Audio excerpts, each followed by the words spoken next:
Jared, I'm done. I deserve better, she texted, then blocked me. My name's Jared Hayes, 32, a freelance graphic designer in Denver's Rhino District, Colorado. For 3 years, I thought Emma was my forever. Shared loft, dreams, Spotify playlists. I supported her through grad school, paid rent when she was broke, designed her portfolio for free. Then she vanished with that text.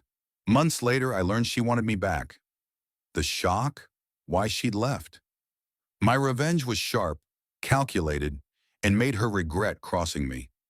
It was late November, snow dusting Denver's streets, Rockies glowing pale. I was a wreck post-breakup. We'd biked Cherry Creek Trail, sipped IPAs at Great Divide, planned a future. But a friend spilled it. Emma moved to Boulder, living with Connor, a finance bro with a Tesla. I'd given her my heart. She traded me for a condo. I was gutted, but I'm a designer.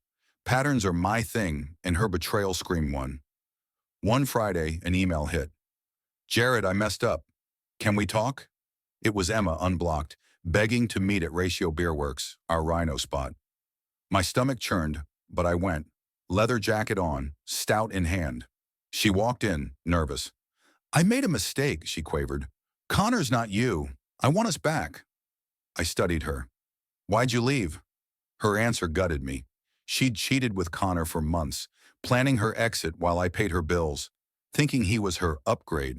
Now he'd dumped her, and she was crawling back. I smiled thinly.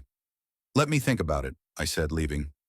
What would you do if your ex betrayed you, then begged for a chance? Forgive? Not me. I went silent, strategic. Keep listening, this gets wild. I know how to craft a narrative. Emma used me, lied, thought she could waltz back. I needed intel. I had access to her cloud drive from her portfolio backup. She hadn't changed the password. Classic Emma. I found emails with Connor, planning to phase me out while I designed her projects. Screenshots of her mocking me, calling me too nice. Burned. My jaw clenched, but I stayed focused. Revenge isn't rage, it's results. What was my plan? Did I expose her? Not yet. Stick around. This gets clever. Emma's betrayal lit a fire, but I kept cool. As a graphic designer, I know how to build a story, visual or not. She cheated, mocked me, and thought she could return like nothing happened. No way. I dug deeper into her cloud drive, finding more dirt. Emails where she bragged to friends about Connor's money, laughing at my starving artist vibe. Each word stung, but I saved everything. She was jobless now, crashing with a friend in Boulder after Connor ditched her. She'd been applying to Denver design firms, using the portfolio I built. That was my leverage. I didn't confront her. I had a better idea. What was it? Keep listening, this gets juicy. For a week I played along. I texted Emma, keeping it vague. Maybe we can work things out. She was desperate, sending long apologies, suggesting we meet again at Denver Biscuit Company in Lodo. I showed up, let her ramble about starting over. I nodded, sipping my latte, dropping hints I'd moved on with a big project. Her eyes lit up. What is it? She asked. I smirked. You'll see. I was baiting her. Emma's portfolio was hosted on a site I'd set up. I still had admin access. I didn't delete it. Too obvious. Instead, I tweaked the metadata, adding watermarks to every design. Created by Jared Hayes. I edited her project descriptions, slipping in credits. Designed with support from Jared Hayes. Subtle, but enough to raise eyebrows. Then I sent an anonymous tip to her top choice firm, Elevate Creative in Denver, with a link to her portfolio and a note. Check the original creators, her work might not be solo. I routed it through a VPN, untraceable. Was I going too far? Maybe. But when your ex cheats and tries to crawl back, you don't play fair. What happened next? Stay with me. The trap was set. Emma's big interview with Elevate was in 3 days. She was leaning hard on my portfolio. Meanwhile, I'd landed a freelance gig for a Boulder brewery, rebranding their look. I accidentally posted a teaser on Instagram, tagging Elevate Creative, showing designs eerily like Emma's portfolio. The post went viral in Denver's art scene. Elevate's director, someone I'd met at a Rhino art walk, DM'd me. Is this yours? Looks familiar. I played coy. Just my latest work, I said, attaching original files. He went silent. The trap was tightening. Emma's interview day arrived. I got a call from Nate, a buddy at Elevate. Your ex's portfolio got shredded, he laughed. Emma had pitched her work, but the watermarks tripped her up. She stammered, claiming a mix-up. The director, armed with my Instagram post and files, wasn't fooled. Her offer was pulled before she left. She texted me, furious.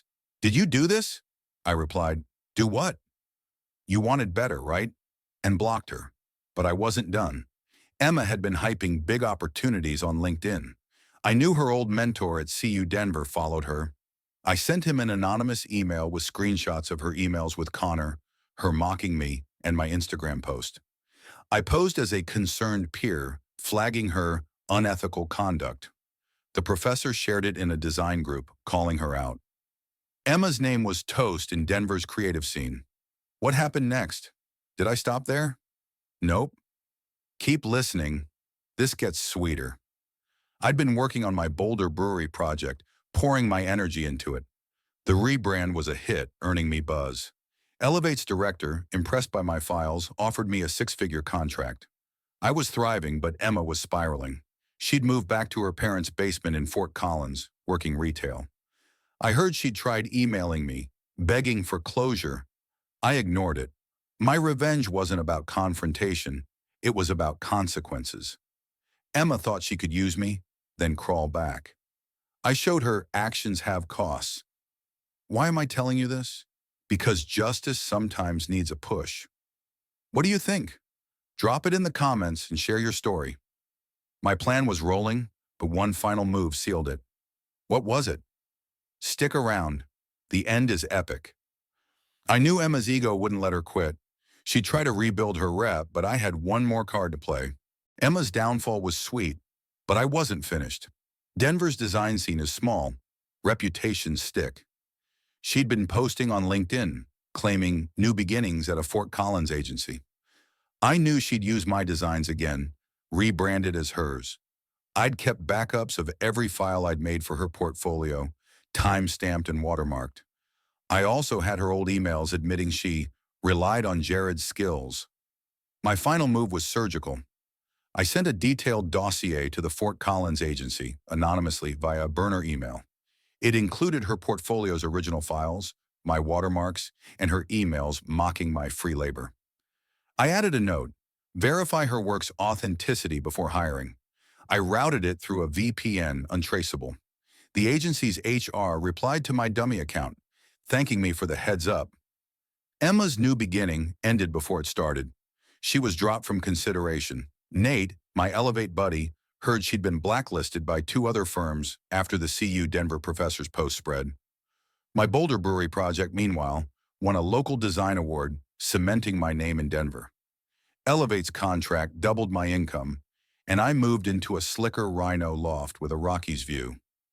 Emma's texts kept coming, pathetic pleas for forgiveness. I didn't respond. Why bother? She'd made her bed. My revenge was about showing her I wasn't too nice anymore. What would you have done? Let her back in? I chose justice. Keep listening. The aftermath is wild. 6 months later, I'm at a Rhino art gallery, sipping a hazy IPA, when a mutual friend mentions Emma. She's stuck in Fort Collins, working retail, her design dreams dead. Connor's moved on and she's alone. I nod, unfazed. My life's never been better. New clients, new loft, new perspective. I don't hate Emma, I just don't care. She thought she could break me and bounce back. I proved her wrong. Why share this? Because sometimes you don't get mad. You get even. What's your take? Hit the comments and spill your stories. My final touch? A subtle flex that sealed her regret. What was it? Stay tuned. It's the cherry on top. Emma's last attempt to claw back came soon, but I was ready. Emma's last move was predictable. She posted a sob story on Instagram, claiming victim status in Denver's design scene. I knew her martyr act.